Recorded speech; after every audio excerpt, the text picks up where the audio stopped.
মন চায় তুমি যেখানে আছো আমি ছুটে যাই, দূরত্ব বাধা কিছু যেন আমাকে থামাতে পারে না। শুধু একবার তোমাকে শক্তভাবে জড়িয়ে ধরে চোখ বন্ধ করে অনুভব করি তোমার উপস্থিতি, আর ধীরে ধীরে বলে উঠি আমি তোমাকে অনেক ভালোবাসি। গ্রামের মধ্যবিত্ত পরিবারের বউ হয়েও কিভাবে ঘরে বসে মাসে ৮,০০০ টাকা জমায়, এই টিপস ফলো করলে আপনারাও পারবেন। ডেইলি বাঙালি ব্লগ, গ্রামের সাদামাটা জীবন। তো নতুন দিনে নতুন আরেকটি ব্লগ ভিডিও নিয়ে হাজির আমি আপনাদের মাঝে সাভানা, ভারতের ছোট্ট একটা গ্রাম শীতলকুচি জেলা থেকে বলছি। তো welcome back to my channel. আসসালামু আলাইকুম। তোমরা সবাই কেমন আছো? আমি আশা করি তোমরা সকলেই ভালো আছো। আলহামদুলিল্লাহ আমিও ভালো আছি, আর আমার পরিবার পরিজনদের নিয়ে আলহামদুলিল্লাহ আমি ভালো আছি। আর আমার প্রাণপ্রিয় কলিজা আপু ভাইয়েরা তোমরা সবাই কেমন আছো? আমি আশা করি তোমরা সকলে ভালো আছো। তো বরাবরের মতো না ব্লগটা আমি শুরুই করে দিলাম। তো চলো দেখতেই থাকো ব্লগটা, আশা করি খুবই ভালোই লাগবে। আমার ব্লগ যেহেতু প্রতিদিন বিকেল 4টায় আসে, আমার ব্লগের কোনো না কোনো অংশ ভালো লাগলে সাবস্ক্রাইব করে পাশে থাকবেন।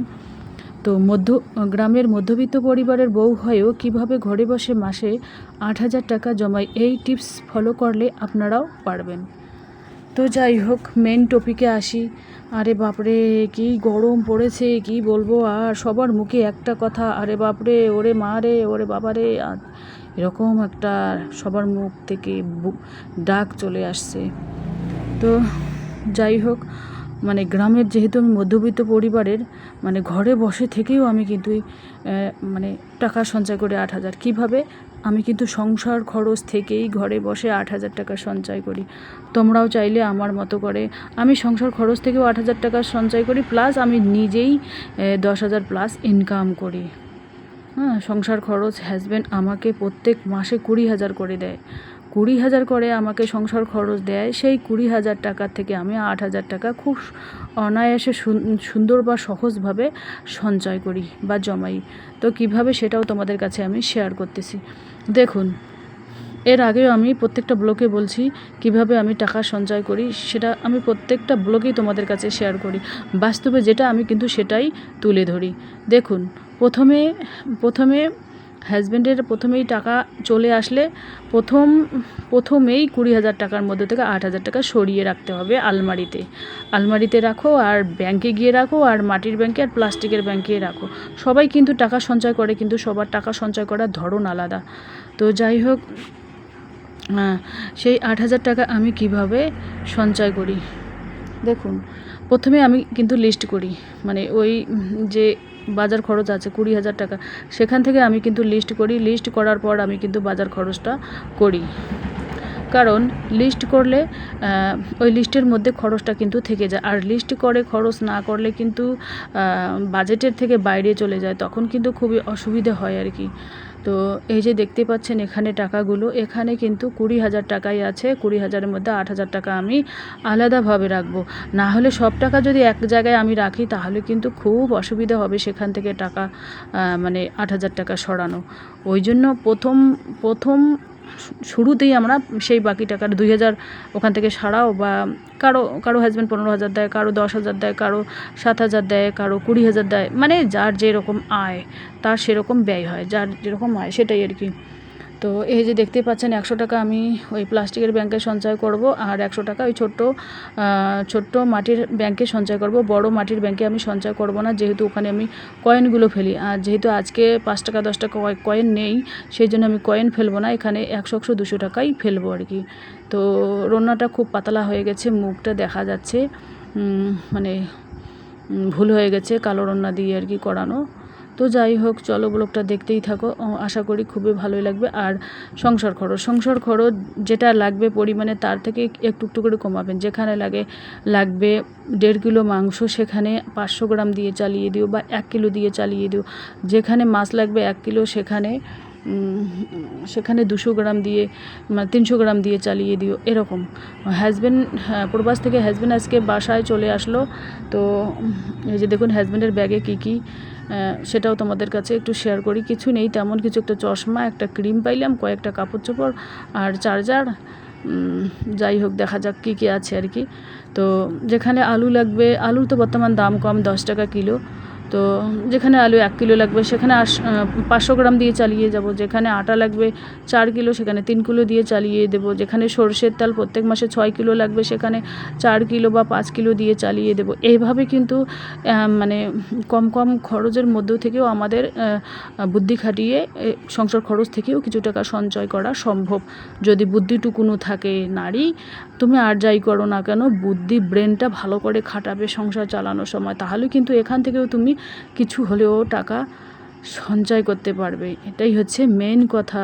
আর আমরা প্রত্যেকেই কিন্তু ঘরে বসে টাকা সঞ্চয় করি। আমি কীভাবে ঘরে বসে টাকা সঞ্চয় করি সেটাও তোমাদের কাছে শেয়ার করতেছি। দেখুন, আমি ঘরে বসে সংসার সমস্ত কিছু সামাল দিয়ে মুরগি পালন পোষণ করি, কবুতর পালন পোষণ করি, মুরগির ডিম বিক্রি করে সেখান থেকেও কিছু টাকা আমার আয় হয়। আবার আমি বর্তমান 1-1.5 মাস থেকে কোনো ব্যাগ সেলাই করতেছি না, আমি কিন্তু ব্যাগ সেলাইয়ের কাজ করি, সেইগুলো ব্যাগ বিক্রি করে ওখান থেকেও কিছু টাকা আমি ঘরে বসে থেকেই সঞ্চয় করি। কারণ ব্যাগ যদি সেলাই করা থাকে তাহলে দোকান থেকেই মানুষ কিনে নিয়ে যায়। এটাই হচ্ছে মেন কথা।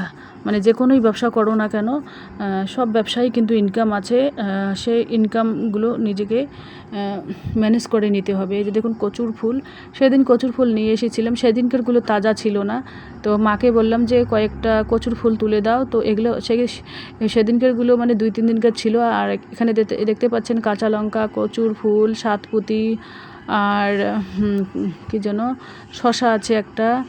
আর আমি যখন সবজিপাতি নেই না, যেখান থেকে সবজিপাতি নেই, আর আম আছে, সেখানে যখন সবজিপাতি কেনা শেষ হয় তখন কিন্তু আমি বলি দোকানদারকে, দাদা ওখানে কয়েকটা কাঁচা লঙ্কা ছড়িয়ে দাও, বা যদি কাঁচা লঙ্কা না থাকে টমেটো থেকে একটা টমেটো দাও, ওখানে দিয়ে দেয় আরামসে। এইগুলো টেকনিক খাটাতে হবে, ব্রেন এইগুলো খাটাতে হবে। যেখানেই সবজি বাজার করো না কেন সেখানেই কাঁচা লঙ্কা কয়েকটা দিয়ে দাও, কয়েকটা যদি কাঁচা লঙ্কা না থাকে ধনেপাতা দিয়ে দাও, এরকমভাবে বলবে। লজ্জা করলে হবে না, লজ্জা করলে কিন্তু কিছুই করা সম্ভব নয়, আমাদের লজ্জা করা চলবে না আর কি। তো চলো, আর এখানে দেখতে পাচ্ছেন কতগুলো অগোছালো কাপড় নিয়েছি, আর যেটা যেটা দরকারি লাগবে সেটা আমি কিন্তু এখানে গুছিয়ে নেব না, সেটা আলাদা করে রাখবো, আর যেটা যেটা দরকার সেটা আমি গুছিয়ে নেব। তো চলো, আজকের ব্লগ দেখতেই থাকো, আশা করি খুবই ভালোই লাগবে। আর হাজব্যান্ডের ব্যাগটা ওইখানে রাখবো, আপাতত বিছানার মধ্যে রেখে দিচ্ছি, টিনের বেড়াতে তার কাটা আছে, ওখানে রেখে দেব, তাহলে সুবিধা হবে। যেহেতু আমার রুমে জায়গা নেই, সেই জন্য কোনো না কোনো প্ল্যান করে জায়গাগুলো করতে হবে। আমার পিছনে যে টিনের বেড়াতে ব্যাগগুলো দেখতে পাচ্ছেন ওইগুলো আর ওখানে রাখবো না, ওইগুলো জায়গা করে নেব, খারাপ লাগে দেখতে, ভালোই লাগে না। যাই হোক, উপরওয়ালার দোয়া আশীর্বাদে, তোমাদের দোয়া আশীর্বাদে যদি বাড়ি ঘর দুয়ার ঠিক করতে পারি আলহামদুলিল্লাহ, তখন আমার মতো খুশি কেউ হবে না। এখন তো এখানে বৃষ্টি পড়লে আমার খুব অসুবিধা হয়, মাছ যেরকম মারে বারান্দার মধ্যে ওইরকম পানি ঢেউ খেলায়, টিন ফুটা হয়ে গেছে, তো থালা দিয়ে পানিগুলো ছেঁকে ফেলাই দিতে হয়। আবার রুমের মধ্যে এর আগে পানি আসছিলো, এখন একটু কমেছে রুমের মধ্যে পানি। তো যাই হোক, যদি ঘর বাড়ি ভালো থাকে তাহলে একবেলা যদি না খেয়েও থাকো তবু কিন্তু শান্তি, আর ঘর বাড়ি যদি ভালো না থাকে তাহলে কিন্তু খুবই মুশকিল, খুবই অসুবিধা হয়। এটাই হচ্ছে মেন কথা। এই যে দেখুন কাপড়গুলো এভাবে আমি গুছিয়ে নিচ্ছি, এভাবে গুছিয়ে পরিপাটিভাবে রাখলে নিজেকেও ভালো লাগে আর অন্যদেরও ভালো লাগে। আর আমি যখন যেরকম সময় পাই তখন সেরকম সময়ে আমি ব্লগগুলো এডিট করি তোমাদের সামনে। যাই হোক, এই যে দেখুন আমি রান্নাটা এভাবে গুছিয়ে নিচ্ছি, যেইগুলো লাগে সবসময় সেগুলো আমি লাল রেকের মধ্যে রেখে দিই, যাতে হাত বাড়াতেই পাওয়া যায় আর কি। তো চলো, ব্লগটা ভালোই লাগবে দেখতে। কি গরম কি ঠান্ডা, যেরকম আমরা ভাত খাই, প্রতি 3 বেলাই ভাত আমাদের লাগে, যেহেতু আমাদের বাঙালি পেট, তো আমাদের ভাতেই হচ্ছে মেইন খাদ্য। মাছে ভাতে বাঙালি, মানুষ বলে না মাছে ভাতে বাঙালি, সেই রকম আর কি। তো এই যে দেখুন ইয়েলো কালারের বেডশিটটা আমি ধুয়ে দিয়েছি, শুকিয়ে গেছে, তো ওটা আমি গুছিয়ে রেখে দেবো লাল রেকের মধ্যে। তারপরে 1 সপ্তাহ পর ওটা ধুয়ে দেবো। 1 সপ্তাহ 10 দিন 15 দিন, আমি আর 15 দিন যদি না ধুই তাহলেও কোনো অসুবিধা নাই, কারণ আমার বিছানা তোমরা তো জানোই মানে নোংরা হয় না, যেহেতু আমার ছোটো বাচ্চা নেই সেই জন্য আমার নোংরা হওয়ার কোনো প্রশ্নই নেই। তো এইভাবে মানে যেটা দেখবো নোংরা, আমি কিন্তু এক গাদা কাপড় চোপড় একদিনই পরিষ্কার করে ধুই না কলতলায়, মানে যেটা দেখবো বলে এটা আজকে পরেছি, এটা নাইটি কালকে গোসল করার সময় ওই নাইটিটা ধুয়ে দেবো, বা রান্নাটা ধুয়ে দেবো, মানে 2-3টে করে প্রত্যেক দিনে আমি ধুই। প্রত্যেক দিনে 2-3টে করে ধুলে কিন্তু কাপড় চোপড় আর কি নোংরা হয় না আর জমাও হয় না। তো চলো আজকের ব্লগ এ পর্যন্তই। ততক্ষণ তোমরা সবাই সুস্থ থাকো, সাবধানে থাকো। টাটা, আল্লাহ হাফেজ। আর আমাকে না সকালের নাস্তা হিসেবে কি ভালো লাগে জানেন? চিড়া, আম, চিড়া আর হচ্ছে আম, চিড়া আর দই, এই 3টে জিনিস আমার খুব পছন্দর। আম আমি কিন্তু খুব মুড়ি দিয়েও খুব সুন্দরভাবে খাই, আর চিড়া দিয়েও খুব সুন্দরভাবে খাই। তো মাকে বলছি যে আমার জন্য চিড়ার ধান তাড়াবে, তো আমার বোনকেও দেবে আমাকেও দেবে বলছে। তো ওখান থেকে চিড়া আনবো, বাপের বাসা থেকে চিড়া আনবো, কাঁঠাল আনবো, আম আনবো। চিড়া আবার কাঁঠাল দিয়ে খেলে খুব সুন্দর লাগে আর কি। তো এভাবে আমি আর কি লাল রেকের মধ্যে কয়েকটা কাপড় চোপড় গুছিয়ে রাখলাম। আর ওই যে দেখুন বালিশের উপরে দেখুন লাল আর একটা রন্না দেখতে পাচ্ছেন। ওটা আমি এই কারণে দিয়েছি, মাথার মধ্যে যেহেতু আমি কিছু ঘরোয়া পদ্ধতির টিপস ফলো করি, সেই জন্য বালিশের খোল নোংরা যাতে